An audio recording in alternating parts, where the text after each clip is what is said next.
Hey guys, welcome back to another episode of Model Railroads and Structures Show. In this episode, we're going to continue on with Gillmeister coal, part 4. I took a few days off of building this kit because I wanted to size up how I was going to set things up on the base. Having done that, it's time to start back up. Stay tuned to the end of the video where I'll ask a question so you can answer in the comments. Before we get to putting the coal kit onto the base, we need to add the coal bunker, where the railroad comes and drops the coal off out of the hoppers. From this bunker, the coal is transported up an elevator into the coal tower itself. I painted all the plaster pieces camouflage tan as the base coat and let it dry completely. Plaster pieces soak in a lot of paint, so it's nice to prime them first with a like color. After the primer has been cured for a day or so, I added aged concrete, then set it aside to also dry.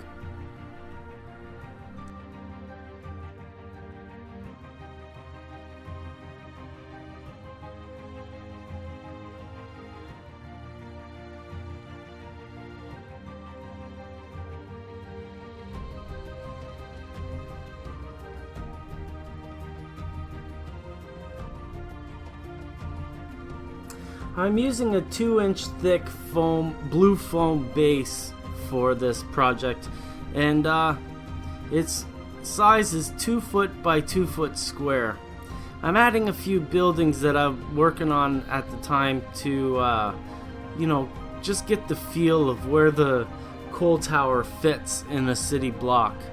I want to create this as a city block because these coal towers their whole purpose was to serve the community. And these days I kind of like to do city scenes because I find out in the community people like to do industrial scenes, and I don't see many well done city scenes. So it's my challenge today to build nice city scenes.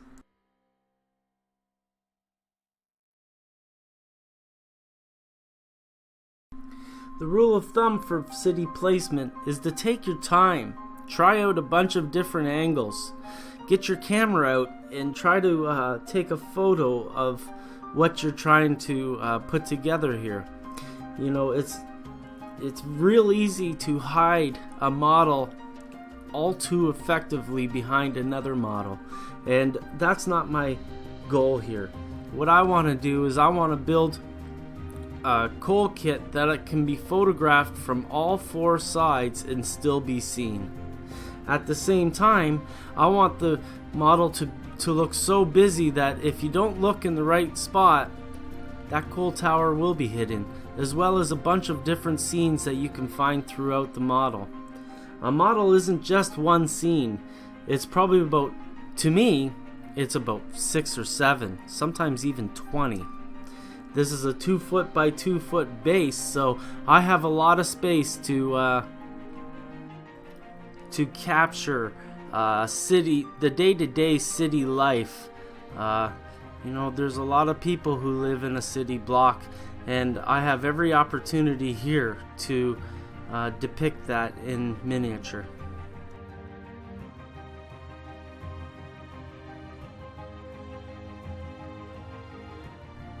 The reason why I used a 2-inch thick styrofoam base is because of the coal bunker that I'm about to cut out. This wouldn't work with a smaller base, so I kind of had to use the 2-inch variety. Also, for those paying attention, you'll notice that when I first sized up where I was going to place this coal tower, I wanted to do it in the corner of the layout where my hand is. However, when I installed the coal bunker, I installed it backwards. So the coal tower had to go onto the other side. And that wasn't a disastrous mistake because I could have just flipped the coal bunker around. But I decided that it was a better placement to have the coal tower in the middle of the layout than in the corner. that's just the way modeling goes. Sometimes you have to decide, you have to reassess your plans halfway through.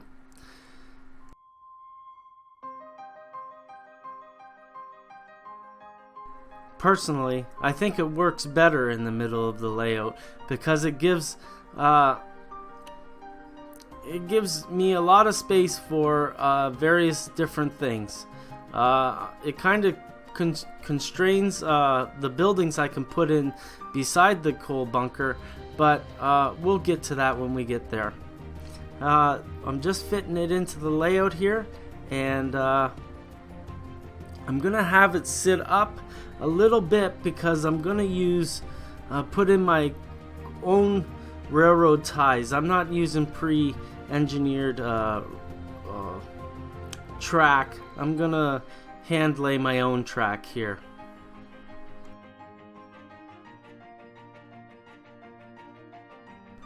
I'm happy where the bunker's been placed, so I'm just gonna glue it in with my trusty weld bond.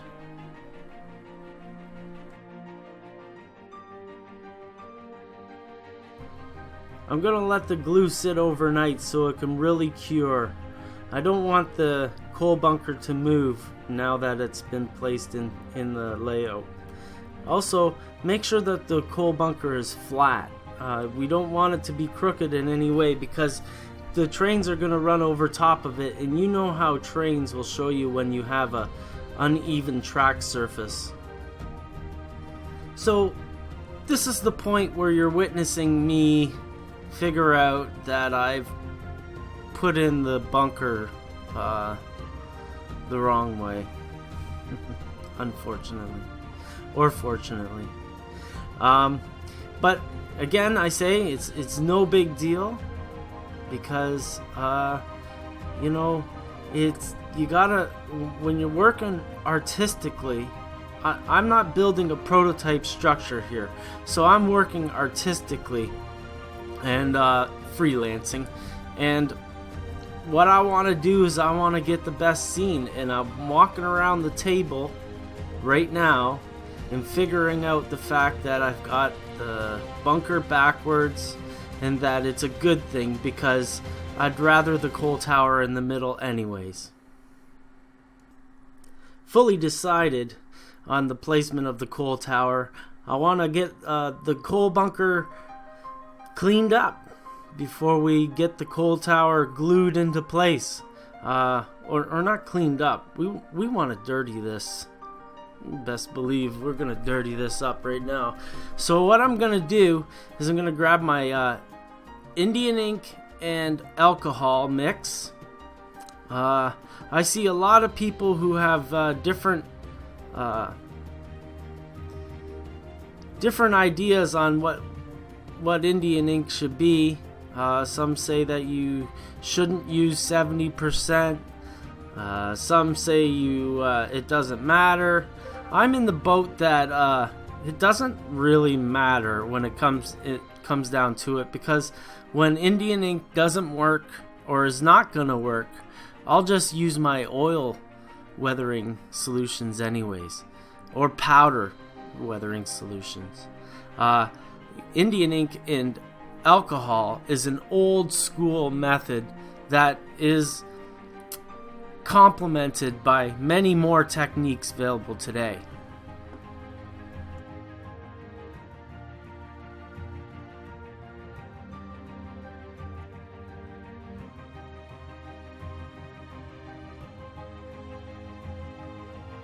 Off camera, I put together the roof of the bunker where the elevator goes in. And in the kit is also an I-beam shaped piece of strip wood that I painted oxide red, and that's where the rails are going to go across the bunker for the hoppers to sit over. Again, before I glue down the coal tower, I want to have everything set up on this bunker to be able to make sure that the coal tower is placed in the perfect position. So to be able to get my I-beams into place, I'm gonna have to put down the rails and get a track gauge to make sure that it's gauged properly. Also, I design by look, so I want to get the rails in there so that I can see exactly how the scene's gonna look. Sometimes, you know, I'm gonna change something just because of how the weeds are gonna fit in, or the scenic materials.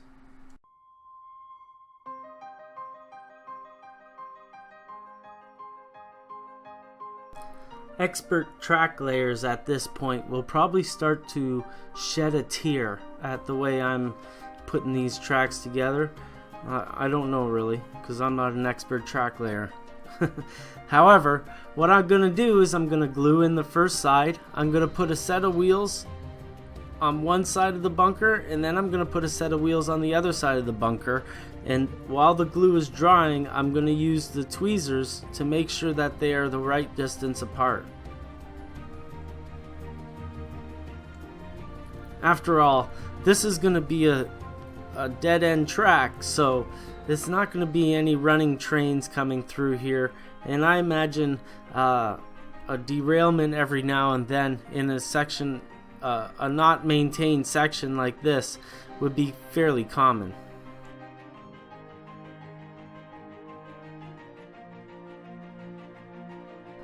So now this is where things start to get fun. I pull out my MIG washes, which are an oil-based weathering solution for military modelers.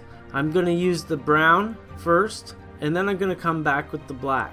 The brown adds color, whereas the black will take away the extra color that I don't want.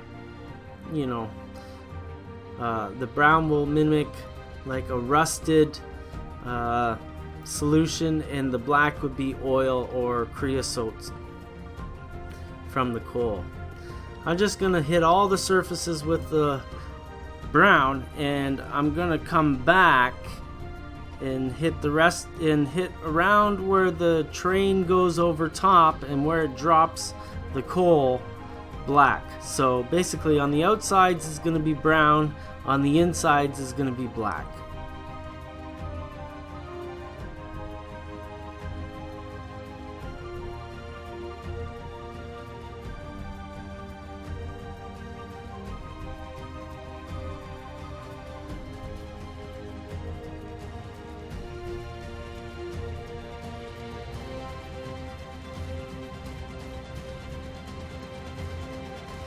And lastly, I'm going to glue down the ties on either side of the bunker so that I can get them perfectly flat with a great big weight.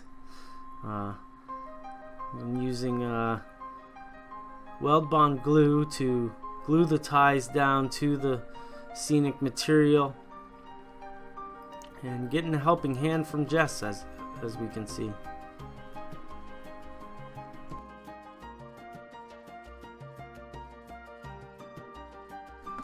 So now I'm finally sizing up where the coal tower is going to sit. Still no glue. I want to mock everything up. I'm going to glue the elevator to the base and paint all the doodads just to get everything done so that the elevator is glued to the tower, not glued to the base just yet.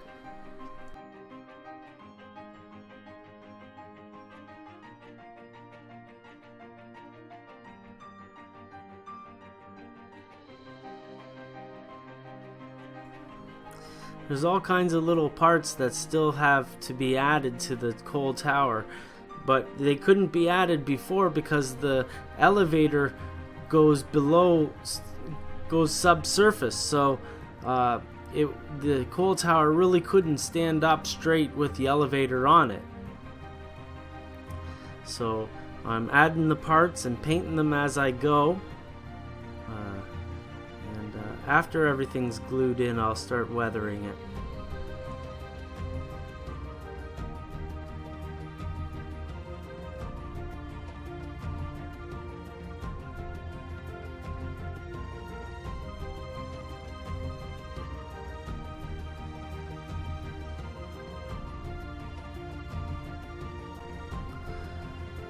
So rust color polyscale is pretty much the same as red oxide red. So I'm just putting them in. Once you add a little bit of weathering, the reds don't show too much of a difference. Actually, you can barely tell at all the more weathering you add.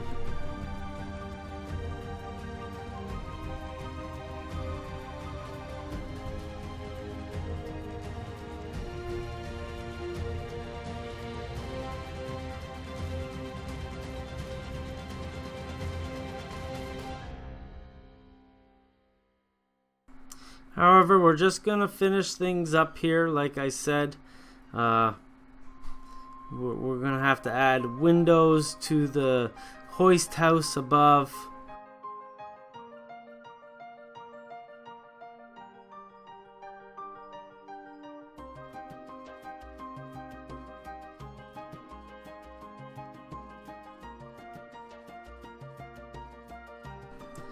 Now we're going to add the rafters to the hoist house. We're going to cut the rafters using the templates provided in the kit. Just line them up. I use my finger to size it all up. You know, if you're worried about fidelity and all that stuff, you know, you could mark it and double check and all that stuff. But I don't do that stuff.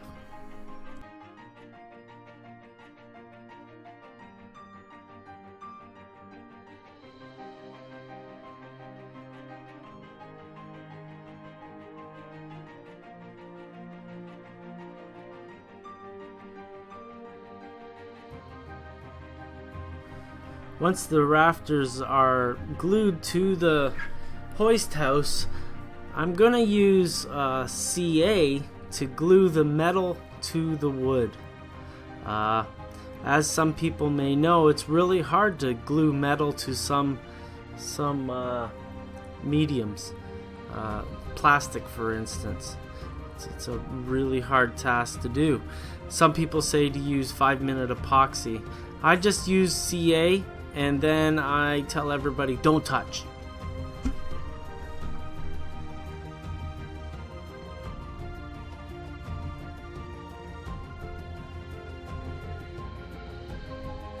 Also, all my